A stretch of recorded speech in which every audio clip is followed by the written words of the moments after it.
કેમ છો જીનિયસ બાળકો? મજામાં? તો આજે પાછા ભેગા થયા છીએ ફિઝિક્સનો એક નવો લેક્ચર લઈને, ચેપ્ટર નંબર 9 રે ઓપ્ટિક્સ માટે. રે ઓપ્ટિક્સના લાસ્ટ લેક્ચરમાં આપણે વાત કરી હતી સિમ્પલ માઇક્રોસ્કોપની, અને આપણે એવું કીધું હતું કે નેક્સ્ટ લેક્ચરમાં આપણે સ્ટડી કરશું કમ્પાઉન્ડ માઇક્રોસ્કોપ, જેના માટે થઈ અને સિમ્પલ માઇક્રોસ્કોપ છે એ બહુ જ ઇમ્પોર્ટન્ટ છે. આપણે અડધાથી વધારે મહેનત છે ને લાસ્ટ લેક્ચરમાં સિમ્પલ માઇક્રોસ્કોપમાં કરી લીધી છે, એટલે બહુ સિમ્પલ આપણે કમ્પાઉન્ડ માઇક્રોસ્કોપ જોવાનું છે. હવે લાસ્ટ લેક્ચરમાં છેલ્લે તમને યાદ હોય ને તો આપણે મેગ્નિફિકેશન માટે આવું કંઈક ઇક્વેશન આવ્યું હતું, m = d/u, જેમાં એક ફર્સ્ટ કેસ હતો જ્યારે તમને જે ઇમેજ છે એ ઇન્ફાઇનાઇટ ડિસ્ટન્સે મળે, તો ત્યારે આપણે u ના પ્લેસ ઉપર f લખતા હતા. It means focal length of the lens. આ ફર્સ્ટ કેસ હતો.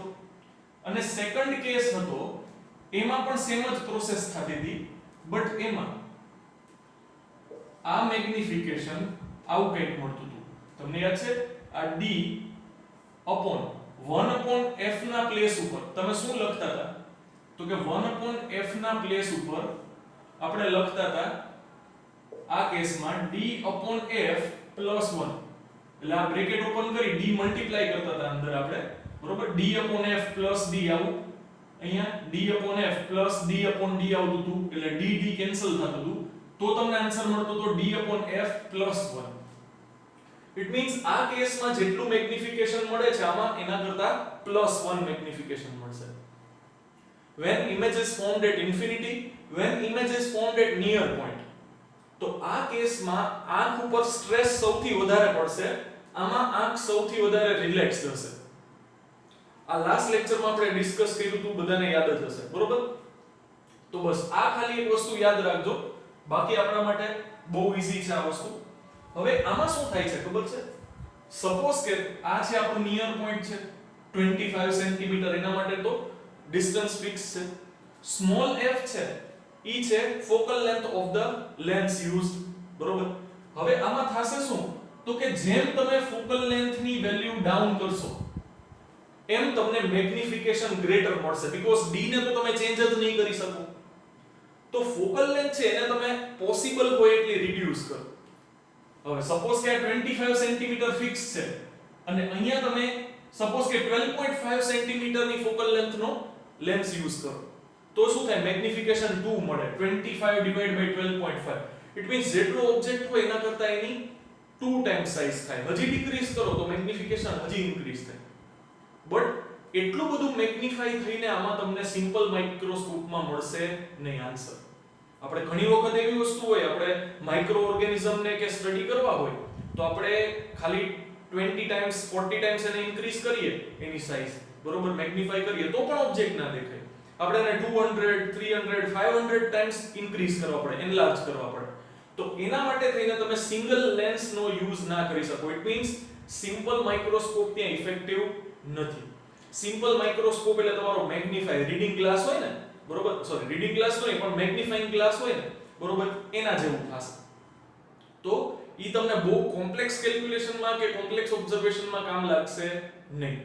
તો એના માટે તમારે કોમ્બિનેશન ઓફ લેન્સ યુઝ કરવાનો છે. More than one lenses are used to magnify it further. જો તમારે વધારે મેગ્નિફિકેશન જોઈએ તો તમારે હજી વધારે લેન્સનો યુઝ કરવો પડશે. તો જે કમ્પાઉન્ડ માઇક્રોસ્કોપ છે આજનો આપણો ટોપિક, એમાં આપણે બે લેન્સનો યુઝ કરશું. એક્ચ્યુઅલમાં તમે જે લેબોરેટરીમાં કે એમાં જે માઇક્રોસ્કોપ જુઓ ને એમાં તો બહુ બધા 10 12 15 લેન્સીસનું કોમ્બિનેશન હોય, જે અત્યારે લેટેસ્ટ આપણે યુઝ કરીએ છીએ. બટ આપણે સિમ્પલ એનું જે બેઝિક વર્કિંગ પ્રિન્સિપલ છે ને એ આપણે બે લેન્સથી સમજશું, બરોબર?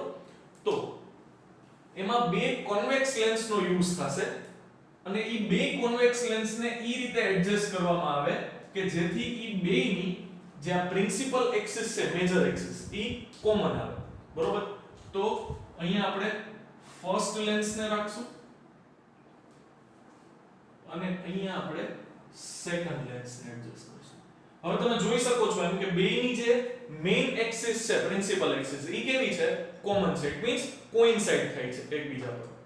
તો અહીંયા જે બે લેન્સ યુઝ થઈ છે ને બરોબર એમાં આ લેન્સને કહેવાશે ઓબ્જેક્ટિવ લેન્સ બીકોઝ આપણે જે ઓબ્જેક્ટનું ઓબ્ઝર્વેશન કરવું છે ને એને આપણે આ લેન્સની બાજુમાં રાખશું અને આને કહેવાશે આઈપીસ લેન્સ હવે આઈપીસ લેન્સ એટલે કહેવાય છે બીકોઝ આપણે જે ઓબ્ઝર્વેશન કરશું ને એટલે કે આપણી આંખ ઓબ્ઝર્વરની આંખ છે ને એ અહીંયા હશે ધેટ્સ વાય આ લેન્સને કહેવાશે આઈપીસ લેન્સ અને આ લેન્સને કહેવાશે ઓબ્જેક્ટિવ લેન્સ બરોબર હવે મેં તમને કીધું એમ કે તમે ઓબ્જેક્ટને ક્યાં પ્લેસ કરશો તો કે આ લેન્સની સામે જેમ આપણે સિમ્પલ માઇક્રોસ્કોપમાં કરતા હતા એવું બરોબર તો અહીંયા શું થશે તો કે આપણે અહીંયા ઓબ્જેક્ટને પ્લેસ કરીએ છીએ સપોઝ કે મેં h હાઈટ નો ઓબ્જેક્ટ AB એને પ્લેસ કર્યો છે આ ફર્સ્ટ ઓબ્જેક્ટિવ લેન્સની સામે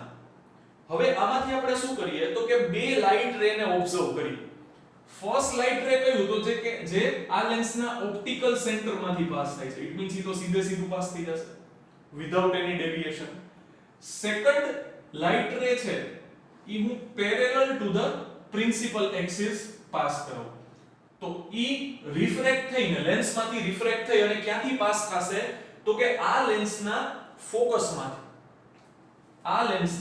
ફોકસમાંથી તો ઈ આ રીતે પાસ થશે તો આ શું થયું છે ખબર છે અહીંયાથી આ શું છે તો કે ફોકસ છે સેકન્ડરી ફોકસ થશે જો આ જે ઓબ્જેક્ટિવ લેન્સ છે ને સિમ્પલ લેન્સ એની જે સાઈડ ઓબ્જેક્ટ પ્લેસ કરેલો હોય ને ત્યાંના ફોકસને કહેવાશે પ્રાઇમરી ફોકસ અને ઓપોઝિટ સાઈડના ફોકસને કહેવાશે સેકન્ડરી ફોકસ તો લાઇટ રે રિફ્રેક્ટ થઈને લેન્સમાંથી પાસ શેમાંથી થશે સેકન્ડરી ફોકસમાંથી અને ઈ આ જે લાઇટ રે નીકળે છે એને અહીંયા ક્યાંક મળશે ઇટ મીન્સ અહીંયા તમને એક ઇમેજ ફોર્મ થયેલી જોવા મળશે જે આ h હાઈટ હશે ને એની ઇમેજ હશે ઈ ઇમેજ હશે રિયલ ઇન્વર્ટેડ અને ડિમિનિશ્ડ નાની હશે અહીંયા કદાચ ફિગર ડ્રોમાં તમને એવું લાગતું હોય કે h કરતા h ડેશ મોટું છે બટ એવું નહીં હોય બરોબર તો આ કેસમાં તમને શું જોવા મળે છે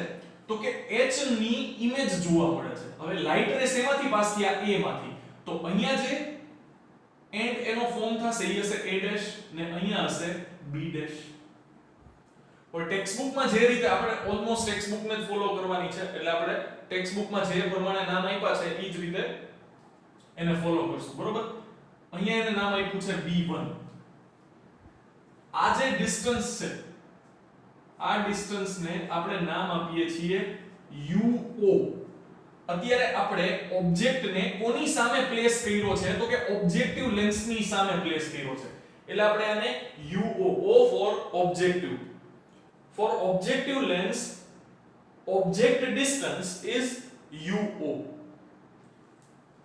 આ જે B1 છે ઈ શું છે તો કે B1 છે ઈ આ લેન્સ નું સેકન્ડરી ફોકસ છે. ઇટ મીન્સ આ ડિસ્ટન્સ કેટલું થશે તો કે આ ડિસ્ટન્સ થશે FO જેટલું. Focal length of objective piece.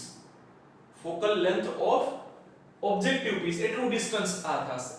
બરોબર ટપા પડતા હે અને ઈ અહીંયા ઇમેજ ફોર્મ કરશે the image will be inverted real શું કામ એમ તો કે જે સાઈડ ઓબ્જેક્ટ છે એનાથી ઓપોઝિટ સાઈડ તમને રિયલ ઇમેજ એક મળે છે ઇન્વર્ટેડ મળે છે ડિમિનિશ્ડ પણ મળશે નાની મળશે આ તો આપણે સિમ્પલ લેન્સ સપોઝ કે આને તમે ભૂલી જાવ તો આ સિમ્પલ લેન્સ નું જ વર્કિંગ થઈ ગયું ને બરોબર અત્યાર સુધી કંઈ નવું નથી હવે નવું આવશે ઈ નવું શું છે તો કે અહીંયા જે ઇમેજ ફોર્મ થઈ ને ઓબ્જેક્ટિવ લેન્સે જે અહીંયા ઇમેજ ફોર્મ કરી છે ને આ ઇમેજ આ લેન્સ માટે which is આઈપીસ માટે ઈ ઓબ્જેક્ટ નું કામ કરશે આઈપીસ માટે આ ઇમેજ ઓબ્જેક્ટ નું કામ કરશે બીકોઝ શું છે તો કે આ ઓબ્જેક્ટ છે આ લેન્સ છે ને આ એની સામે મૂકેલો ઓબ્જેક્ટ છે ટપા પડતા હે અને હવે જો કોઈ કારણોસર આ લેન્સ છે આઈપીસ લેન્સ સપોઝ કે એનું ફોકસ અહીંયા ક્યાંક હોય આ આઈપીસ નું ફોકસ સપોઝ કે અહીંયા હોય તો એની ઇમેજ તમને ક્યાં મળે? તો કે આ ઓબ્જેક્ટ હવે કોની વચ્ચે થઈ ગયો? તો કે આ લેન્સના ઓપ્ટિકલ સેન્ટર અને પ્રાઇમરી ફોકસની વચ્ચે. તો જો તમે F અને P વચ્ચે ઓબ્જેક્ટ મૂકો તો તમને ઇમેજ કેવી મળે? વર્ચ્યુઅલ મળે કે નહીં? સેમ સાઈડ પર મળે. Working principal of simple microscope યાદ કરો. સિમ્પલ માઇક્રોસ્કોપમાં આપણે લાસ્ટ લેક્ચરમાં શું જોયું? તો કે અહીંયા એક લેન્સ છે, એની સામે આપણે ઓબ્જેક્ટ પ્લેસ કર્યો, અહીંયા એનું ક્યાંક ફોકસ છે. હવે થાશે શું? તો કે લાઇટ રે છે એ આમાંથી પાસ થશે ને, ઈ ડાયવર્જ થશે, ક્યાંય આગળ જતા કન્વર્જ નહીં થાય કે તમને રિયલ ઇમેજ મળે. તો આપણે શું કરશું? એનો જે લાઇટ રેસ નો પાથ છે એને આપણે બેક ટ્રેસ કરતા હતા. આ બેક ટ્રેસ કરતા હતા એટલે અહીંયા આપણને એનું વર્ચ્યુઅલ ઇમેજ મળતું હતું, મેગ્નિફાઈડ વર્ચ્યુઅલ ઇમેજ. વર્ચ્યુઅલ શું કામ? તો કે જે સાઈડ ઓબ્જેક્ટ છે ઈ જ સાઈડ તમને ઇમેજ મળે છે, બીકોઝ તમે ઓબ્જેક્ટને ક્યાં પ્લેસ કર્યો છે? F અને P ની વચ્ચે. કોન્વેક્સ લેન્સમાં આ ફિનોમિના આપણને ખબર છે અને આપણે working principal of simple microscope આ જ રીતે ડિફાઇન કર્યું હતું, રાઈટ? લાસ્ટ લેક્ચરમાં સ્ટડી કર્યું હતું. તો તમને સિમ્પલ લેંગ્વેજમાં કહી દઉં ને આ કોન્સેપ્ટને એકદમ ઈઝી યાદ રાખવા માટે, તમે ઓબ્જેક્ટિવ પીસનો યુઝ કરશો, ઓબ્જેક્ટિવ લેન્સનો યુઝ કરશો to get an inverted image. અને આ ઇન્વર્ટેડ ઇમેજ છે ને, આ સિમ્પલ માઇક્રોસ્કોપ માટે ઓબ્જેક્ટનું કામ કરશે. આ સિંગલ લેન્સ થઈ ગયો, તમે આને ભૂલી જાઓ. હવે જો અહીંયાથી આગળ જે કંઈ પણ પ્રોસેસ થઈ ને એને તમે ભૂલી જાઓ. તમે શું કર્યું છે? એક સિંગલ લેન્સની સામે એક ઓબ્જેક્ટને પ્લેસ કર્યો છે. એક ઓબ્જેક્ટને પ્લેસ કર્યો છે શેની વચ્ચે? તો કે આ લેન્સના ફોકસ અને એના ઓપ્ટિકલ સેન્ટરની વચ્ચે. તો ઈ તમને મેગ્નિફાઈડ ઇમેજ આપશે કે નહીં? On the same side. હા તો પાડો, આપશે ને? તો આ સિમ્પલ માઇક્રોસ્કોપનું કામ કરશે, એની સામે આ ઓબ્જેક્ટનું કામ કરશે. અને આ ઓબ્જેક્ટ આવશે ક્યાંથી? તો કે ઓબ્જેક્ટિવ પીસની ઇમેજ જે હશે ને, ઈ આઈપીસ માટે ઇમેજનું કામ, ઓબ્જેક્ટનું કામ કરશે. ઓબ્જેક્ટિવ પીસની ઇમેજ આઈપીસ માટે ઓબ્જેક્ટનું કામ કરશે. આ વસ્તુ આપણે યાદ રાખવાની છે. ટપા પડતા? તો હવે અહીંયા શું થશે ખબર છે? તો કે લાઇટ રે કઈ રીતે પાસ થશે? ટેક્સ્ટબુકમાં થોડુંક અલગ રીતે આપ્યું છે, આપણે એંગલ એ ડિસ્કસ કરી લઈએ. જો અહીંયા શું થશે? તો કે આ જે લાઇટ રે બેન્ડ થાય છે, બરોબર? તો આ એંગલને છે ને બીટા એંગલ કીધો છે. આ એંગલને શું કીધું છે? બીટા એંગલ કીધો છે. જો આ એંગલ બીટા થાય, એક સ્ટ્રેટ લાઈન છે પ્રિન્સિપલ એક્સિસ ની, અને એક આ રીતે લાઈન છે એ બેયને કટ કરે છે. તો જો આ એંગલ બીટા થશે તો આ એંગલ પણ બીટા થશે કે? તો અહીંયા આ એંગલ બીટા થાય છે,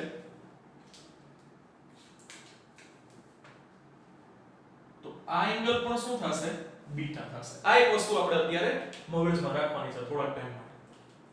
હવે અહીંયાથી શું થશે? તો કે લાઇટ રે છે, અહીંયા ઇમેજ ફોર્મ થઈ H', એનો જે A' વાળો એન્ડ છે એમાંથી લાઇટ રે છે ઈ આઈપીસ ના ઓપ્ટિકલ સેન્ટરમાંથી વિધાઉટ એની ડેવિએશન પાસ થઈ જશે. આમ સ્ટ્રેટ લાઈન છે એવું માની લેજો, બરોબર? અને જે લાઈન પ્રિન્સિપલ એક્સિસ ને પેરેલલ પાસ થશે ઈ આગળથી અહીંયા ક્યાંક એનું ફોકસ હશે,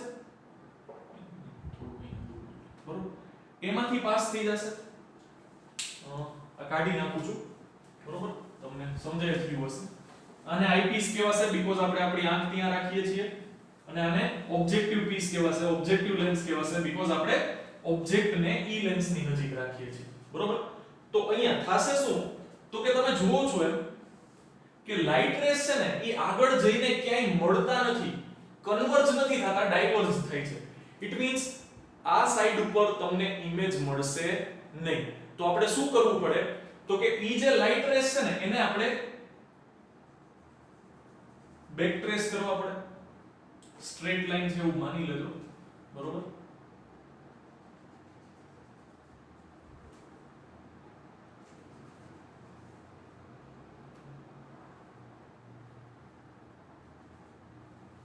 તમે સ્કેલ રાખીને ડ્રો કરજો, એવું હોય તો ખતરનાક ફિગર, બરોબર? લાઇટ રેઝ આ રીતે જાય છે, ડાયવર્જ થાય છે, ક્યાંય કન્વર્જ નથી થતા. તો આપણે એને બેક ટ્રેસ કરીએ. બેક ટ્રેસ કરીએ તો તમને અહીંયા ક્યાંક ઇમેજ મળે છે. ઈ શેમાંથી લાઇટ રેઝ નીકળ્યા હતા? A માંથી. તો ઈ તમને અહીંયા ઇમેજ આપશે A ડબલ ડેશ. અહીંયા ઇમેજ મળશે રેડ થી આપણે જે પ્રોટોકોલ ફોલો કરીએ છીએ ને બ્લુ થી ઇમેજ મળે, બરોબર? તો આ એન્ડ A માંથી image A dash, A dash માંથી જે ઇમેજ મળે છે આને ધારો કે હું નામ આપું A ડબલ ડેશ અને આ થઈ જશે B ડબલ ડેશ. ટપા પડતા. તો આ રીતે મને ફાઇનલ ઇમેજ મળશે. મેગ્નિફાઈડ મળે છે, બહુ મોટી ઓબ્જેક્ટ છે, એક્ચ્યુઅલ જે ઓબ્જેક્ટ એના કરતા બહુ મોટી મળે છે. સપોઝ કે આનું H ડબલ ડેશ નામ આપું, બરોબર? H ડેશ માંથી ઓબ્જેક્ટિવ પીસ છે એ અહીંયા મને H ડેશ આપશે ઇમેજ, અને H ડેશ આઈપીસ માટે ઇમેજ નું કામ, ઓબ્જેક્ટ નું કામ કરશે. સોરી, આઈપીસ છે એના માટે ફર્સ્ટ ની ઇમેજ ઓબ્જેક્ટ નું કામ કરશે અને ઈ મને ફાઇનલ ઇમેજ આપશે, બરોબર? એટલે આ રીતે આખું વર્કિંગ ચાલશે ફોર કમ્પાઉન્ડ માઇક્રોસ્કોપ. તમે એક કરતા વધારે લેન્સનો યુઝ કર્યો છે, બે લેન્સનો યુઝ કર્યો છે, કોમ્બિનેશન ઓફ ટુ લેન્સ. દેખાય છે કમ્પ્લીટ ફિગર? હા, અત્યાર સુધી તો કઈ પ્રોબ્લેમ નથી. હવે અહીંયા આપણને એવું કીધું છે, તમને યાદ હોય ને તો અહીંયા છે ને બે કેસ થતા. ફર્સ્ટ કેસમાં આપણે એવું કીધું હતું કે when image is formed at infinity ત્યારે સિમ્પલ માઇક્રોસ્કોપ નું મેગ્નિફિકેશન, અને second when image is formed at near point of the person ત્યારે સિમ્પલ માઇક્રોસ્કોપ નું મેગ્નિફિકેશન. આવા બે કેસ આપણે જોયા હતા, બરોબર? હવે અહીંયા શું થશે તો કે અહીંયા ટેક્સ્ટ બુકમાં એવું કીધું છે, ખરેખર સમજવા માટે આપણે થોડુંક એમાં આપણી રીતે સમજવું પડે અથવા ઉમેરવું પડે. ટેક્સ્ટ બુકમાં શું કીધું છે, એક્ચ્યુઅલી આની અલગ આખી મેથડ છે ડેરિવેશનની, પણ આપણા સિલેબસમાં નથી એટલે બહુ આપણે આમાં ડિટેલમાં નથી જતા. તમે ખાલી સમજી લો, બરોબર? ટેક્સ્ટ બુકમાં જે વસ્તુ આપી છે એ આપણે એક્સેપ્ટ કરીએ છીએ. એ એક્સેપ્ટ શું કરવાનું છે તો કે અહીંયા જે ઇમેજ ફોર્મ થાય છે ને ઓબ્જેક્ટિવ પીસ થી, ઈ કેટલા ડિસ્ટન્સે ફોર્મ થાય છે ખબર છે? ઈ આ જે લેન્સ છે ને આઈપીસ લેન્સ એના ફોકસ ઉપર, અહીંયા જે મેં ફોકસ ઇન્ડિકેટ કર્યું હતું ને ઈ ને, બરોબર? ટેક્સ્ટ બુકમાં એવું કીધું છે કે જે આ બી ડેશ છે ને, બી ડેશ પોઈન્ટ, ઈ બી ડેશ પોઈન્ટ આ જે આઈપીસ છે ને એનું ફોકસ પોઈન્ટ છે. ઇટ મીન્સ ઓબ્જેક્ટિવ પીસ થી જે ઇમેજ ફોર્મ થાય છે ને ઈ ક્યાં ફોર્મ થાય છે તો કે આઈપીસ ના ફોકસ ઉપર. એનો મતલબ આ સપોઝ કે આને હું P2 નામ આપું અને P1 નામ આપું, બરોબર? તો આ P2 થી B ડેશ નું જે ડિસ્ટન્સ છે ને ઈ કેટલું થશે ખબર છે? ઈ થશે FE, બીકોઝ આ કયો લેન્સ છે? આઈપીસ છે. કયો લેન્સ છે? આઈપીસ છે. તો આ FE, આ કયો લેન્સ હતો? ઓબ્જેક્ટિવ પીસ, એટલે એને FO નામ આપ્યું છે. તો એવું કહે છે કે જે ફર્સ્ટ લેન્સ થી ઇમેજ ફોર્મ થાય છે ને ઈ સેકન્ડ લેન્સ માટે ફોકસ ઉપર છે. હવે આપણને ખબર છે ફોકસ ઉપર ઓબ્જેક્ટ મૂકીએ ને તો તમને ઇમેજ એનાથી ઓપોઝિટ સાઈડ ઇન્ફાઇનાઇટ પર મળે. પણ આપણે શું ઇમેજિન કરશું ખબર છે કે આ જે ફોકસ છે ને એક્ઝેક્ટ બી ડેશ પર નથી, બી ડેશ ની થોડીક લેફ્ટ હેન્ડ સાઈડ ઉપર છે. નિયરલી ઇક્વલ ટુ ફોકસ આપણે, એટલે આપણે આને FE ઇમેજિન કર્યું છે. ખરેખર આ ડિસ્ટન્સ FE થી થોડુંક લેસ હશે. નિયરલી ઇક્વલ્સ ટુ FE લઈ શકવાના તમે. FE ના લઈ શકો કારણ કે જો આ ડિસ્ટન્સ FE હોય તો એનો મતલબ આ લેન્સ માટે આ જે ઇમેજ છે ઈ ક્યાં થઈ ગઈ તો કે એના પ્રાઇમરી ફોકસ પર. જો તમે પ્રાઇમરી ફોકસ ઉપર ઓબ્જેક્ટ પ્લેસ કરો તો તમને ઇમેજ ક્યાં મળે? Opposite side infinity. તો આપણે આને almost equals to FE imagine કરશું. તો એ શું થઈ ગયું તો કે સપોઝ કે F અહીંયા હોય, થોડુંક જ આ બાજુ, થોડુંક સ્લાઇડ F અહીંયા હોય, તો હવે આ ઓબ્જેક્ટ છે ફર્સ્ટ દ્વારા ફોર્મ થયેલી ઇમેજ આના માટે ઓબ્જેક્ટ નું નામ કરશે ક્યાં છે તો કે F અને P2 ની વચ્ચે. તો એ ઇમેજ આ સાઈડ આપે ઓલમોસ્ટ ઇક્વલ્સ ટુ FE તમારે ઇમેજિન કરવું પડે. પણ ટેક્સ્ટ બુકમાં તો ડાયરેક્ટ FE જ લઈ લીધું છે. અને આ જે ડિસ્ટન્સ આવ્યું ને બે વચ્ચેનું B1 to B' એને ટેક્સ્ટ બુકમાં કીધું છે L which is tube length of the microscope. Actually માં tube length શું થાય ખબર છે? બે લેન્સ વચ્ચેના ડિસ્ટન્સ ને ટ્યુબ લેન્થ કહેવાય. બટ અહીંયા આપણને ટેક્સ્ટ બુક માં કીધું છે કે આ B1 to B' છે ને ઈ આપણી ટ્યુબ લેન્થ છે. તો આપણે માની લઈએ, વાંધો નહીં. આપણે એનું કોઈ બહુ કામ નથી. તો હવે અહીંયા આપણી પાસે શું છે? તો કે બે લેન્સ છે. બટ આ બે લેન્સ એક આખા સિસ્ટમ તરીકે કામ કરે છે કે નહીં? જ્યારે તમે કમ્પાઉન્ડ માઇક્રોસ્કોપ ની વાત કરો ત્યારે તમે એમ નથી કહેતા કે ઓબ્જેક્ટિવ પીસ અલગ છે, આઈપીસ અલગ છે. ત્યારે તો આપણે કોમ્બિનેશન ની જ વાત કરીએ છીએ. તો આખા કોમ્બિનેશન નું મેગ્નિફિકેશન કેટલું? તો કે ટોટલ મેગ્નિફિકેશન ઓફ કોમ્બિનેશન, જ્યારે આપણે બે લેન્સ નું કોમ્બિનેશન કરતા હતા ત્યારે મેગ્નિફિકેશન શું થતું હતું? મલ્ટીપ્લાય થતું હતું. m1 m2. યાદ છે? m1 m2 આ રીતે આપણે કોમ્બિનેશન ઓફ લેન્સ માં ફોકલ લેન્થ શું થતું હતું? તો કે 1/f1 1/f2. હવે 1/f છે ઈ છે પાવર, ઇટ મીન્સ p બરાબર થશે p1 p2. અને મેગ્નિફિકેશન ની વાત કરો, કોમ્બિનેશન ના મેગ્નિફિકેશન ની, તો ઈ બેયના મેગ્નિફિકેશન નું શું થતું હતું? મલ્ટીપ્લિકેશન થતું હતું. આવું યાદ હોય કદાચ તો બિફોર ક્રાઇસ્ટ આપણે કાઉપે સ્ટડી કરીએ, બરોબર? તો ઇટ મીન્સ જો તમારે આખા કોમ્બિનેશન નું મેગ્નિફિકેશન જોતું હોય તો તમારે બે લેન્સના મેગ્નિફિકેશન નું મલ્ટીપ્લિકેશન કરવાનું. ઇટ મીન્સ તમને ટોટલ મેગ્નિફિકેશન કેમ મળશે? તો કે તમે આમ લખી શકો MO ME, magnification of objective lens multiplied by magnification of eyepiece lens. તો આપણે સૌથી પહેલા તો magnification of objective lens find out કરીએ. magnification of objective lens. તો ફર્સ્ટ કેસમાં આપણે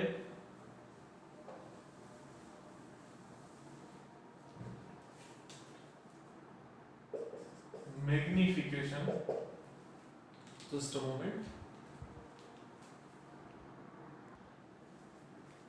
चलो, तो magnification of objective lens, magnification for objective lens. હવે objective lens માટે magnification ને આપણે કહીએ MO. હવે કોઈ પણ લેન્સ માટે magnification એને આપણે આમ લખી શકીએ V/U. હવે ઓબ્જેક્ટ માટે છે એટલે આપણે VO/UO લખીએ. અને હજી આપણી પાસે મેગ્નિફિકેશન નું ઇક્વેશન છે H'/H. લખી શકીએ ને આપણે MO = H'/H. It means height of image upon height of object. લખી શકાય ને? તો અહીંયા આપણે બે રાઈટ એંગલ ટ્રાયેંગલ ને કન્સિડર કરીએ. બે રાઈટ એંગલ ટ્રાયેંગલ ને કન્સિડર કરીએ. અને ઈ રાઈટ એંગલ ટ્રાયેંગલ કયા? તો કે આ જે A માંથી પેરેલલ લાઈટ રે, parallel to the principal axis આમ પાસ થાય છે ને, તો અહીંયા તમે જોશો તો આ હાઈટ પણ કેટલી થાય? તો કે હાઈટ ઓફ ઓબ્જેક્ટ જેટલી જ થશે કે નહીં? જો અહીંયા હું આ રાઈટ એંગલ ટ્રાયેંગલ ની વાત કરું છું, જ્યાં આ એંગલ કેટલો થશે? બીટા. આ એંગલ પણ કેટલો થશે? બીટા. આ એંગલ બીટા, આ એંગલ પણ બીટા. આ શું થશે? તો કે હાઈટ ઓફ ઓબ્જેક્ટ h, અહીંયા આટલું. ઇટ મીન્સ આને તમે h કહી શકો અને આ તો h ડેશ છે જ. આ પોઈન્ટ કયો છે? તો કે આ પોઈન્ટ છે B1. આ પોઈન્ટ કયો છે? તો કે B ડેશ. આ પોઈન્ટ કયો છે? તો કે P1. હવે અહીંયા તમે વાત કરો તો કે tan બીટા ઇક્વલ્સ ટુ શું થશે? તો કે આ રાઈટ એંગલ ટ્રાયેંગલ માટે tan બીટા ઇક્વલ્સ ટુ થશે ઓપોઝિટ અપોન હાઇપોટેનિયસ. હવે ઓપોઝિટ એનો શું છે? તો કે ઓપોઝિટ છે h અને સોરી હાઇપોટેનિયસ નહીં બટ એડજેસન્ટ સાઈડ. તો આ રાઈટ એંગલ ટ્રાયેંગલ માટે આ થશે ઓપોઝિટ અને આ થશે એડજેસન્ટ. હવે એડજેસન્ટ શું થશે? P1 B1. બરોબર? સપોઝ કે હું P1 B1 નામ આપું આને. તો P1 B1 છે એ આટલું થશે. ઈ P1 B1 કેટલું ડિસ્ટન્સ છે? તો કે P1 B1 ડિસ્ટન્સ છે ને એને તમે FO લખી શકો.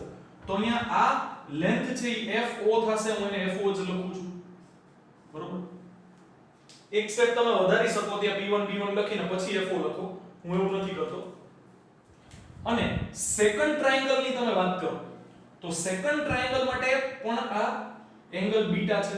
તો તો tan beta equals to what? તો tan beta equals to opposite h dash upon adjacent. હવે આ એંગલની એડજેસન્ટ કોણ થશે? b1 b dash. હવે b1 ટુ b ડેશ છે એ શું છે? તો કે b1 ટુ b ડેશ છે એ l છે કે નહીં?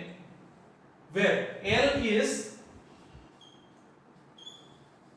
tube length or length of tube length or length of tube for a microscope.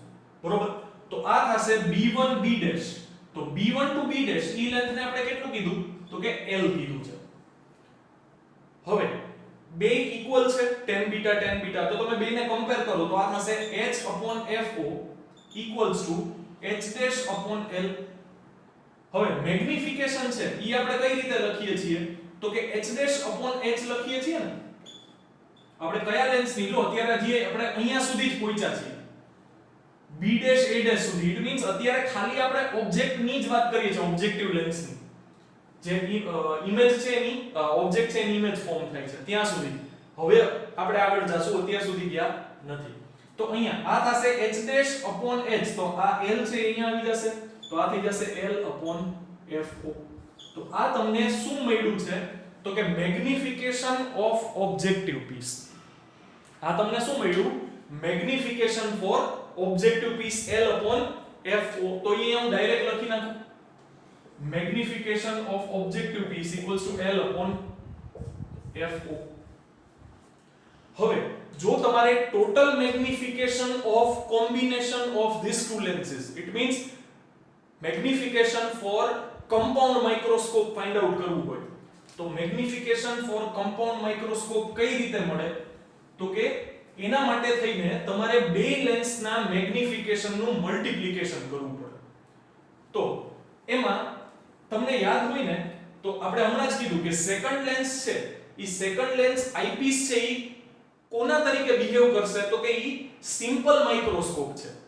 અને સિમ્પલ માઇક્રોસ્કોપ નું મેગ્નિફિકેશન મને ખબર છે. તો કે સિમ્પલ માઇક્રોસ્કોપ નું મેગ્નિફિકેશન એક કેસમાં શું થશે? તો કે એક કેસમાં થશે d/f અને બીજા કેસમાં થશે d/f+1. હવે અહીંયા f શું છે? તો કે જે લેન્સ નો સિમ્પલ માઇક્રોસ્કોપ તરીકે યુઝ થયો હોય ને એની ફોકલ લેન્થ. હવે અહીંયા આપણે સિમ્પલ માઇક્રોસ્કોપ કોને કન્સિડર કર્યો? તો કે આઈપીસ ને. તો અહીંયા ફોકલ લેન્થ કોની આવે? આઈપીસ ની. તો આ મેગ્નિફિકેશન કોનું થઈ જશે? આઈપીસ નું. અહીંયા પણ ફોકલ લેન્થ કોની? આઈપીસ ની. તો મેગ્નિફિકેશન કોનું? આઈપીસ નું. પણ આમાં બે કેસ થશે કે નહીં? ઈ બે કેસ કયા? તો કે ફર્સ્ટ કેસ થશે image at infinity. Final image જો ઇનફાઇનાઇટ ડિસ્ટન્સ ઉપર ફોર્મ થાય, ફાઇનલ ઇમેજ ઇનફાઇનાઇટ ડિસ્ટન્સ ઉપર ફોર્મ થાય તો આઈપીસ નું મેગ્નિફિકેશન આટલું. અને જો ઇમેજ નિયર પોઈન્ટ પર ફોર્મ થાય, જો ઇમેજ નિયર પોઈન્ટ પર ફોર્મ થાય, દેખાય છે? હા દેખાય છે. તો આટલું. તો આ બે કેસમાં કોમ્બિનેશન નું મેગ્નિફિકેશન કેટલું થાય? તો કે MO * ME. કોમ્બિનેશન નું મેગ્નિફિકેશન થાય બે લેન્સના મેગ્નિફિકેશન નું મલ્ટીપ્લિકેશન. તો MO તો ફિક્સ્ડ જ છે બે કેસમાં, L/FO. અને આઈપીસ માટે થશે મેગ્નિફિકેશન D/FE. તો આ થઈ ગયું આપણું મેગ્નિફિકેશન નું equation in the case where image is formed at infinity. અને આ કેસમાં પણ same total magnification is MO * ME.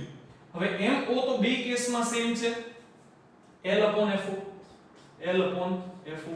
અને ME કેટલું થશે? તો કે આ કેસમાં થશે D/FE+1. તો આ થશે આપણું, દેખાય છે કમ્પ્લીટ. તો આ થશે આપણું magnification of compound microscope when image is formed at near point. આમાં થશે image is formed at infinity. જો ટેક્સ્ટ બુકમાં છે ને સિમ્પલ માઇક્રોસ્કોપ એટલું બધું ડિટેલમાં નથી જેટલું આપણે સ્ટડી કર્યું. એનું રીઝન શું ખબર છે? આ બે કેસ આપણે લાસ્ટ લેક્ચરમાં સ્ટડી કર્યા ને તો એનું જે રિઝલ્ટ છે ને લાસ્ટ લેક્ચરનું એને આપણે એઝ એન ઇનપુટ લઈ લીધું અહીંયા સીધું, અને આપણું કામ બહુ ઈઝી થઈ ગયું. જે ફાઇનલ આન્સર આપણે જોતા હતા એ આન્સર આપણને બહુ ઈઝીલી મળી ગયો. ટપા પડતા હે? તો આ રીતે આપણને મગજમાં શું રાખવાનું, તો કે ઓબ્જેક્ટિવ લેન્સ છે, ઓબ્જેક્ટિવ લેન્સ એનાથી જે ઇમેજ ફોર્મ થાય છે ને એ આઈપીસ માટે ઓબ્જેક્ટ નું કામ કરે છે, અને ઈ ફોકલ લેન્થ ફોકસ પોઈન્ટ અને ઓપ્ટિકલ સેન્ટર ની વચ્ચે આવે એટલે આપણને ઇમેજ સેમ સાઈડ ઉપર મળે. હવે અહીંયા તમે જો ઓબ્જેક્ટ ને તમે સીધો રાખ્યો છે, ફાઇનલ ઇમેજ ઊંધી મળે છે. જો તમે ઓબ્જેક્ટ ને આ રાખ્યો છે, ફાઇનલ ઇમેજ મેગ્નિફાઈડ છે, બહુ મોટી છે પણ ઊંધી મળે છે. તો આને સીધી કરવા માટે હજી ઘણા બધા લેન્સનો તમે યુઝ કરી શકો. આપણે લેક્ચરના સ્ટાર્ટિંગમાં જ કીધું ને કે જે ડે ટુ ડે લાઈફનું કમ્પાઉન્ડ માઇક્રોસ્કોપ હોય ને એમાં બહુ બધા લેન્સનો યુઝ થાય. અત્યારે આપણે ખાલી બે લેન્સ લઈને જ સમજીએ છીએ, ખરેખર એક્ચ્યુઅલ પ્રેક્ટિસમાં તો બહુ બધા લેન્સ હશે ત્યાં. એટલા માટે થઈને આપણને આ બે લેન્સના કોમ્બિનેશનથી આવું કંઈક મેગ્નિફિકેશન મળશે. ટપા પડતા હે? તો અહીંયા આપણે વાત કરીએ તો સપોઝ કે આમાં તમને એવું કહેવામાં આવે, પ્રોબ્લેમ સિમ્પલ પ્રોબ્લેમ છે, એમાં સપોઝ કે તમને એવું કીધું છે કે ટ્યુબ લેન્થ છે એ 1 સેન્ટીમીટર 10 સેન્ટીમીટર છે ફોર એક્ઝામ્પલ. ચાલો જોઈએ લઈએ. જે ટેક્સ્ટ નું એક્ઝામ્પલ છે આ પોઝ કરી અને નોટ કરી લેજો બેક જઈને, બરોબર? તમને ટેક્સ્ટ બુકમાં આવું એક્ઝામ્પલ આપ્યું છે કે સપોઝ કે એક કમ્પાઉન્ડ માઇક્રોસ્કોપમાં ટ્યુબ લેન્થ છે ને એ 10 સેન્ટીમીટર છે. જે ઓબ્જેક્ટિવ પીસ છે ને it means focal length of objective piece એ 1 સેન્ટીમીટર છે. ફોકલ લેન્થ ઓફ આઈપીસ છે ને એ 2 સેન્ટીમીટર છે. તો આવા કેસમાં મેગ્નિફિકેશન ફાઇન્ડ આઉટ કરો. તો સપોઝ કે તમે મેગ્નિફિકેશન ફાઇન્ડ આઉટ કરો તો આપણી પાસે when image is formed at infinity તો m equals to શું થશે l upon fo into d upon fe આવું થશે. હવે લેન્થ ઓફ ધ ટ્યુબ છે કેટલું છે? 10 છે. 10 નથી 100 છે આઈ થિંક. હા 100 છે સોરી. આ 100 centimetre upon fo focal length of objective piece 1 centimeter. d what is d? d is the near point distance, it means 25. જો આ પણ 100 centimetre divided by 1 centimetre, centimetre centimetre cancel, near point 25 centimetre, eyepiece ની focal length છે 2 centimetre, it means centimetre centimetre again cancel, બરોબર? તો ના આ 20 centimetre હતું એક્ઝેક્ટ ડિજિટ યાદ નતા આવતા, હવે આવી ગયું. આ હતું 20 સેન્ટીમીટર. તો થાશે શું? તો કે આ કેન્સલ કરશું આપણે તો ન્યુમરેટરમાં 10 રહેશે. 10 into 25 it means 250. મેગ્નિફિકેશન કેટલું મળ્યું છે આપણને? 250. it means જેટલો ઓબ્જેક્ટ પ્લેસ કરશો ફાઇનલ ઇમેજ એના કરતા 250 ટાઈમ્સ ગ્રેટર હશે. એના કરતા 250 ટાઈમ્સ ગ્રેટર હશે. સિમ્પલ આપણે એક જ લેન્સની વાત કરીએ તો એ પોસિબલ નહીં થાય. એના માટે તમારે આઈપીસ ની ફોકલ લેન્થ બહુ જ ઘટાડવી પડશે, જે પોસિબલ નથી. એટલી બધી ઓછી ફોકલ લેન્થનો લેન્સ પ્રોડ્યુસ કરવો બહુ જ ડિફિકલ્ટ છે. તો આપણે શું કર્યું? એક કરતા વધારે લેન્સનો યુઝ કરી અને એ વસ્તુ અચીવ કરી. જો અહીંયા ફોકલ લેન્થ તો 1 અને 2 સેન્ટીમીટર જ છે. આપણે એનું કોમ્બિનેશન એ રીતે સેટ કર્યું કે જેથી આપણને મેગ્નિફિકેશન 250 મળ્યું. ઇટ મીન્સ આપણને ફાઇનલ ઇમેજ 250 ટાઈમ્સ ગ્રેટર મળી. તો એ બે લેન્સનો યુઝ કરીને બહુ ઈઝીલી પોસિબલ થઈ ગયું. અને હજી મેં તમને કીધું એમ કે આમાં બહુ બધા નંબર ઓફ લેન્સીસ હોય, આપણે ખાલી બે લેન્સીસને સ્ટડી કરવાના છે, બરોબર? તો આઈ હોપ કે તમને આખો ટોપિક સમજાઈ ગયો હશે. હોમવર્કમાં કંઈ કરવાની રિક્વાયરમેન્ટ નથી, આપણા સિલેબસમાં નથી ટોપિક, બરોબર? નીટ વાળા ખાસ લખી લેજો કે કઈ રીતે આન્સર આવે છે, ને આ જે રિઝલ્ટ છે ને આ રિઝલ્ટનો ડાયરેક્ટ તમે બહુ જ યુઝ કરશો, બરોબર? એટલા માટે થઈને ઇમ્પોર્ટન્ટ છે, નોટ કરી લેજો. કાઈ પણ ડાઉટ હોય તો મને કોલ મેસેજ કરો. બાકી મળીએ નેક્સ્ટ લેક્ચરમાં. ત્યાં સુધી keep preparing. All the very best. Thank you very much.